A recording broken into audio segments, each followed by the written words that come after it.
Hi, welcome back. I have the privilege of being sat here with the HMB president, Edouard M.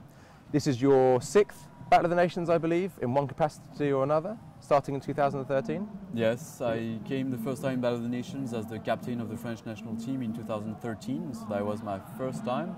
But I had the chance to visit the Battle of the Nations actually as a civilian back in 2011 in Kharkiv in Ukraine. Yeah. Okay, that's amazing. So really, this is your like 8th or 9th year in one capacity or another. Something like that. So having done 6 years, 4 of them as a fighter and then 2 Battle of the Nations as president, what would you say was the biggest change for you going from a fighter and attending to being the president of HMB? Well, for sure now I'm not spending all my time with my team, taking care of them. Even though I'm still fighting, I will be fighting in the 30 versus 30 and 150 versus 150. Who would want to miss that?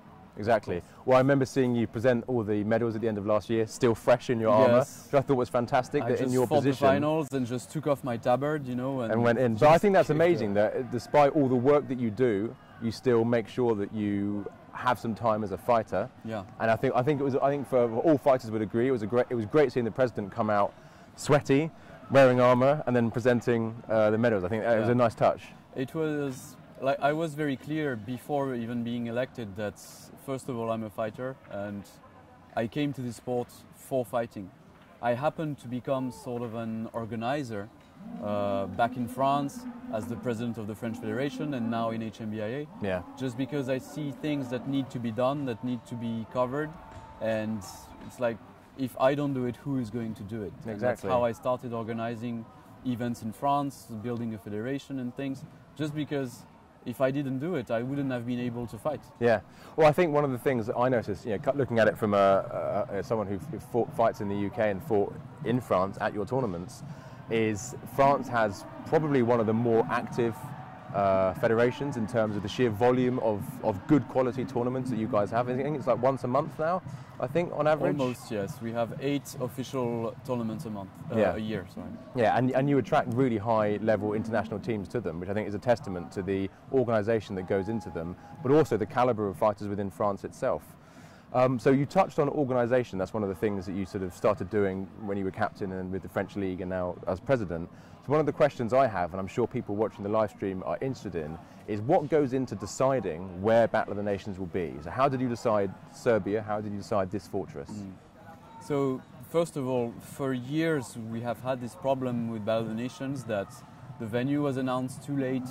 It was very difficult for fighters to get organized, especially the ones that were coming from very far. Yeah. So when I was elected president, like one of my main goals was to solve the most important problems of the HMBIA in general. And this was one of the main issues. After all the problems we had in Santa Severa, that were last minute problems, the goal this time was to cover any last minute problem we could have. So right after Santa Severa was over, I started, you know, first in Santa Severa I gathered opinions from different captains. What are they looking for in a venue? What could be better? Can they go to this country or not? Diplomatically, can they reach this faraway nation, or is it possible? And after visiting several locations and interviewing the captains, maybe 2 weeks after Santa Severa I was here already. Wow, that fast. It was proposed to me, you know, by the Serbian national team. They told me that they have several places that could be interesting in Serbia. I knew that they had been organizing this Just Out festival for several years now, and that's something we have heard about in France, so it's a pretty big festival, pretty professional. So I thought, okay, this place looks nice. I looked at the map, I looked at everything, and I came here with all the technical files to be sure that Battle of the Nations will fit in here, that all the requirements I met. I started meeting the authorities, meeting with the local Serbian HMB association, and like we were working on having the agreement ready in the summer, to be ready to announce everything already this summer, so that everybody can prepare the best they can.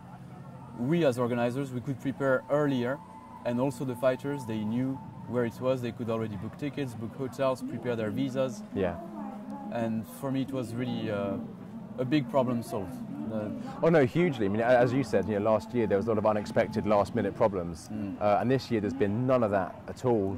I mean, from my perspective, and I know speaking to a lot of the fighters and a lot of the teams here, this has been a really smooth year in terms of logistics for them as fighters. They could book their flights, they could book their hotels, they knew where they were going. There was no unexpected last-minute, movement or issues. It's all been, I mean, touch wood. It's been, all very, very smooth. So, congratulations to you and all the team for the organisation involved in that. Yeah. One of the other questions I wanted to ask is, as president, obviously we're now moving from once a year to a sort of every 2 years. It's going to be Battle of the Nations. So, what big change would you like to do for the next Battle of the Nations? Not next year, but the year after. Well, first of all, this year it has been a really challenging organization year for us because we finished Santa Severa. As I said, 2 weeks later we decided of the next place and started working on it. And in February we had the Buchholz Prime to organize as well. Which was a huge success. Which was big success. That was amazing. The organization was excellent. It was a huge step forward for us to be welcomed in Monaco like this, in such a prestigious place. But also the professionalism of that tournament in terms of the live stream, in terms of the fighters, the arena, effects, everything. I mean, I was sat watching that because I couldn't be there myself, and I was just knowing nothing about it going in. I was in like the most pleasant shock of thinking, wow, this is next level. And the challenge was that we had to organize Battle of the Nations all at the same time as Buchholz Prime. So all the teams, we have in HMBIA, in the Courage of Ages organization that is working professionally with event organization. All the teams were working on several projects at the same time, and it took us so much time daily that it was very difficult. So having this Battle of the Nations, the next one in 2 years, will have more air really, to organize it, to organize the Buchholz Prime as well, to focus on the Buchholz League, so that also me, the head of the Marshals Committee, Sergei Myasitchev, Ivan Koryagin, we have also more time to work on deep work of HMBIA as well. That we are striving for IOC recognition, the Olympic Committee, and that's something we need some time, just to sit and write some files, study some things. It takes time as well. This year we were lacking this extra time to just sit and start working on all this administrative side of HMBI. We were really focused on event organization. Now we also need some time to do that. And to have these Battle of the Nations in 2 years, it will also give us more air in the budget, because having to organize such an event every year, you imagine for the budget of HMBIA, it's very heavy, it's very expensive. Having it in 2 years will allow us to bring a little bit more budget in the Battle of the Nations, but also to save more for other projects.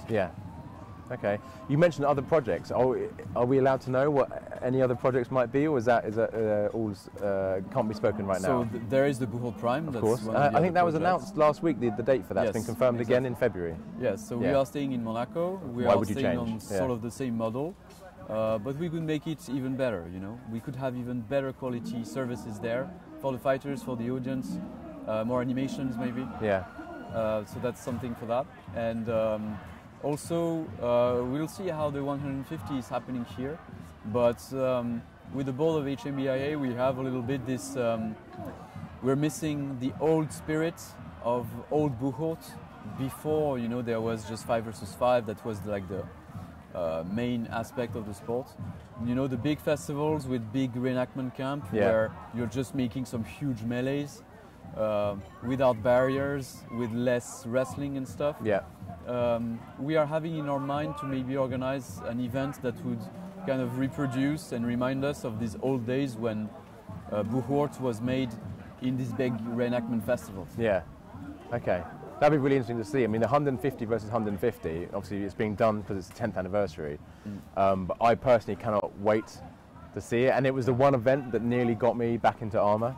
Just because I kind of, where else in the world are you going to be with 149 other people in armour against 150 people? I mean, that's probably as close to what a battle might have been like as we're going to get. Yes, exactly, and that's the difference, I would say, because if you go, for example, I know some reenactment events like the Battle of Hastings in the UK, or the Wolin Viking Festival in Poland. There you can find that many fighters at the same time as well. Yeah. But they are not full contact fighters No. like we have here. They're not practicing HMB. That's why here the real battle will be. Oh, because yeah. we are using the full contact rules of HMB. Yeah. And it's not a this is reenactment, what is gonna it's be a unique. fight. Yeah, it's you not know? a reenactment. It's actual fighters that are here, members of national teams. So we're going to have the cream of the crop fighting in one big brawl. Yeah. And that's going to be, I think our ancestors will be looking at it just like you on the live stream. Yeah, with a massive smile on Yeah. their face. Okay, Edouard, well look, I can't thank you enough for taking the time out of your day, because I know how busy you must be. So to come and That's do all this right. interview with us, thank you so much. You can catch Edouard fighting later on this week with the 12v12, 30 versus 30 and 150 versus 150. And you can catch me and Gavin back in the commentary straight after this. Edouard, thank you so much. Thank you, Callum. Thanks, buddy.